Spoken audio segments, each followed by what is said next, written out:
আজকে আমার সব কাপড় চোপড় কেটে ফেলবো, একটা কাপড় চোপড় রাখবো না, কোথাও যাই না কিছু না, ঈদের মধ্যে বুড়ি বুড়ি কাপড় চোপড় কিনে আলমারি বোঝাই করে রাখি। এখন আলমারি জায়গা পর্যন্ত হয় না, কোথাও যায় না, তো সব কেটে ফেলবো। কোথাও বেড়াতে নেয় না কিছু না, আমি আর যেন পুরো বিরক্ত, একদম সব কাপড় আজকে কুচি কুচি করে কেটে ফেলে দিবো, দরকার নাই কাপড় চোপড়ের। এত কাপড় সাথে কি করবো, কোথাও ঘুরতে যায় না কিছু যায় না, কোথাও একটা দাওয়াতে নিয়ে যায় না, ঘরে থাকতে একদম বিরক্ত। এর মধ্যে আম্মা এসে বলে এগুলো ফালাও, চলো আবার একটা দাওয়াতে যাবো। আমি তো সেই খুশি, মহা খুশি হয়ে বেহার মতো তাড়াতাড়ি করে কাপড় চোপড় একদম শুটিং ফুটিং করে শুরু করে দিছি। এরকম করে অনেকের ভিডিও দেখছি যে এরকম সুন্দর করে সবকিছু ইয়ে করে তারপর রেডি হয়, গেট রেডি উইথ মি। ভাইরে ভাই, এগুলো অনেক ঝামেলা, অনেক পারা, আমাদের এগুলো সম্ভব না। আমি শুরুটা শেষেটা শুরুতে উল্টা পাল্টা করে দেখানো শুরু করছি। যাই হোক, মেনলি আমি আসছিলাম বড় প্যারায়, বড় টেনশনে। জায়ান ঘুমাইছিল, যখন তখন উঠে এগুলো থাবা দিতে পারে, এই জন্য তাড়াতাড়ি ধুমধাম ধুমধাম করে মানে কোন রকমে একটা শুটিং ফুটিং করে রেডি হয়ে যাব। এই যে ঘুমায় আছে, যখন তখন থাবা মারতে পারে, এইভাবে তাড়াতাড়ি করে রেডি হয়েছি। আর হ্যাঁ, অনেক ছেলেরা বলে না মেয়েরা আটা ময়দা সুজি দিয়ে মেকআপ করে। আরে ভাই, এই আটা ময়দা সুজি যদি মানে এইখানে যে দাম আছে, আপনি কয়েক বছর আটা ময়দা সুজি খাইতে পারবেন। আর এই তো আমি রেডি হয়ে গেছি। এর মধ্যে জায়ান বাবা ঘুম থেকে উঠে গেছে। ঘুম থেকে উঠে এসে মানে একটা মেকআপের বাক্স পাইছে, মানে খোলস পাইছে। সেটা নিয়ে তো খুব মহা খুশি। তার মানে ওইগুলো পাইলে সে কি করতো আল্লাহ জানে। সে কিন্তু এখনো আমার দিকে তাকায় ভালো মতো দেখে নাই, এখন দেখে দেখেন কিরকম হাসতেছে। সে চিন্তা করতেছে এটা কি আমার মা না অন্য কেউ। দেখেন কিভাবে অপলক দৃষ্টিতে তাকায় আছে, যে কাজের বেটি হয়ে হঠাৎ করে কেমন এরকম সুন্দরী হয়ে গেল আমার মা। যাই হোক, মেয়েরা সবই পারে, কাজের ভিডিও থাকতে পারে, আবার নায়িকাও সাজতে পারে।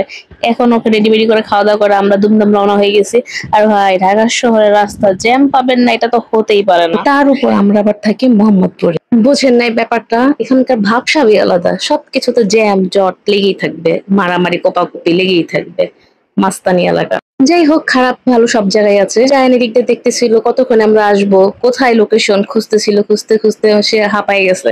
এখন বসে পড়ছে, আর পারতেছি না, আর থাকতে পারতেছি না। কতক্ষণ গাড়ির থেকে বের হবো, কোথায় যাচ্ছি কোথায় যাচ্ছি। সে বিরক্ত হয়ে আমাকে চিল্লাচিল্লি করতেছিল, হ্যাঁ এতক্ষণ লাগে নাকি, চলো না কিছু না, কি করতেছো। দেন জ্যাম জট ঠেলতে ঠেলতে ঠেলতে ঠেলতে আমরা চলে আসছি মেইন জায়গায়, প্রিন্স থাই অ্যান্ড রেস্টুরেন্ট। এইখানে হচ্ছে মেইন লোকেশন আমাদের। মেইনলি আমরা আসছি একটা বার্থডে পার্টিতে। আমরা তিনজনই আসছি, আম্মা আমি আর জায়ান। কারণ আমাদের ব্যাটা পার্টির কোনো সময় নাই। তো ওদের জন্য অপেক্ষা করতে করতে আমাদের আর কোথাও যাওয়া হয় না। তো এই জন্য আমি একদম বিরক্ত হয়ে গেছি, এই জন্য আম্মা আমাকেই নিয়ে চলে আসছে। দেন আমরা চলে আসলাম, সবাই মাত্র আসা শুরু করছে। এইদিকে আমাদের সাজন কাজন আর রেডি হইতে এত দেরি হচ্ছিল, আম্মা বলতেছিল যাও আজকের খাবার পাবা না, যায় সেটা একদম মনে হয় সবার লাস্টে আমরা যাব। এখন দেখি না ভাই, আমরাই চলে গেছি আগে। মানে আসছে আরো মানুষ আসছে, বাট আমরাও ঠিক টাইমে চলে গেছি। মোটামুটি ঘরোয়া পরিবেশের মধ্যেই করছে। আন্টিদের বাসা এই বিল্ডিং এরই 4 তলা। তো ওনারা আসলে খুব কাছের মানুষজনকে কয়েকজনকে আর কি ডেকেছে, ওরকম খুব গ্র্যান্ড ভাবে করেনি, মোটামুটি। আর আজকে আমরা আসলে আসছি আমার এক বান্ধবী তার নাতির বার্থডে। তো আমার জায়ান বাবুর বার্থডে না, অনেকেই ফেসবুক পোস্ট দেখে বলছেন যে এটা জায়ানকে উইশ করছেন। আসলে জায়ান বার্থডে না, এটা হচ্ছে রাফি বেবির বার্থডে। এই হচ্ছে বার্থডে বয় আমাদের রাফি বেবি, ওর 2 বছর হলো। ওর জন্য সবাই দোয়া করবেন, মাশাআল্লাহ বলবেন। আর এই তো তার গাড়ি, এই গাড়ি দেখে জায়ান বাবা তো এই গাড়িতে ওঠার জন্য পাগল হয়ে গেছে, একটু পরে দেখতে পাবেন। তো গাড়িটারি শুট করে বাবু এন্ট্রি নেওয়ার পরে এখন তার নানা নানি দাদি বাবা মা সবাই মিলে কেক কাটবে। দেখেন বাচ্চার নজর কেকে, কতক্ষণে সেটা কেক কাটবে খাবে। বাচ্চাদের তো এই যেটা সুন্দর সেটার দিকে চোখ যায়। এই তো কেক কাটা শুরু করলো তার নানা। এ হচ্ছে মেয়ের ঘরের নাতি, মানে প্রচন্ড আদরের নাতি তাদের। আর দাদিও আছে পাশে। তো এটা ঢাকায়, তো ওদের পুরো পরিবার এখানে এতটা উপস্থিত হতে পারেনি, বললাম না ঘরোয়া ভাবে করছে। তো মোটামুটি ভালোই করছে, খুবই সুন্দর ছিল আয়োজনটা, আমাদের কাছেও ভালো লাগছে। আর জায়ান বেবি তো বের হতে পেরে, এত বাচ্চা কাচ্চার বেলুন দেখে সেও মহা খুশি। আর এখন সে দাদিকে কেক খাওয়াবে, এই তো তার দাদি। আন্টি তার বিয়াইনকে একটু খাওয়াই দিল। আর এই হচ্ছে রাফি বেবির বাবা মা, মানে রুনা আপু। ওনারাও প্রচন্ড অমায়িক, মানে খুবই ভালো, আমাদেরকে খুব সুন্দরভাবে ট্রিট করছে। আমাদের খাওয়া দাওয়ার সমস্যা হচ্ছে কিনা সবকিছু খুব সুন্দরভাবে খেয়াল রাখছে এত ব্যস্ততার মাঝেও। অনেক ধন্যবাদ আপুকে। আর এখানে জায়ান বেবি ওগুলো ধরার জন্য এত পাগল হয়ে গেছিল যে আমাকে সরাই নিয়ে আসছি। মানে সরাইতে সরাইতে তার নজরে পড়ছে গাড়ি। এখন দেখেন এই গাড়িতে ওঠার জন্য সে কি ব্যস্ত, কি পাগল হয়ে গেছে। আমি জাস্ট একটু ভিডিও শুট নিচ্ছিলাম আমার বাবাকে দেখানোর জন্য, দেখো তোমার ছেলে কি পরিমাণ পাজি হয়েছে। ওরকম করাতে রুনা আপু বলতেছিল তুমি বসাচ্ছ না কেন, ওকে বসাও। দেন দেখেন সে বসতে পেরে সে সব কিছু দেখে নিচ্ছে সব ঠিকঠাক আছে কিনা, এখন সে গাড়ি স্টার্ট করবে। মানে আমার দিকেও তাকায় আছে, আম্মু কিছু বকা দিচ্ছে নাকি, না কি করতেছে, আম্মুকে বাসায় গেলে আমাকে পিট্টি দিবে নাকি আমি যে দুষ্টামি করলাম। সে খুব চিন্তায় আছে, এমন একটা ভাব আমার দিকে তাকায় আছে। সে কি বাধ্য ছেলে আমার, মানে সে যে জোর করে উঠলো বসলো, আম্মু আবার পরে বাসায় যে আমাকে বকা দিবে না তো।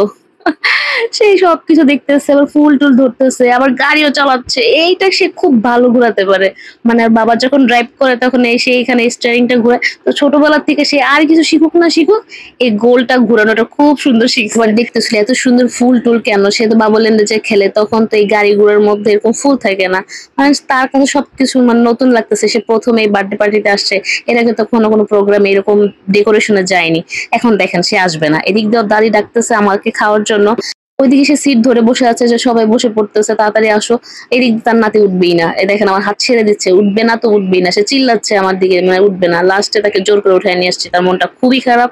সে মানে ক্যাপ ট্যাপ সব ফালাই দিবে এখন, আমাকে কেন উঠায় নিয়ে আসছে। এখন মন খারাপ, কি করব।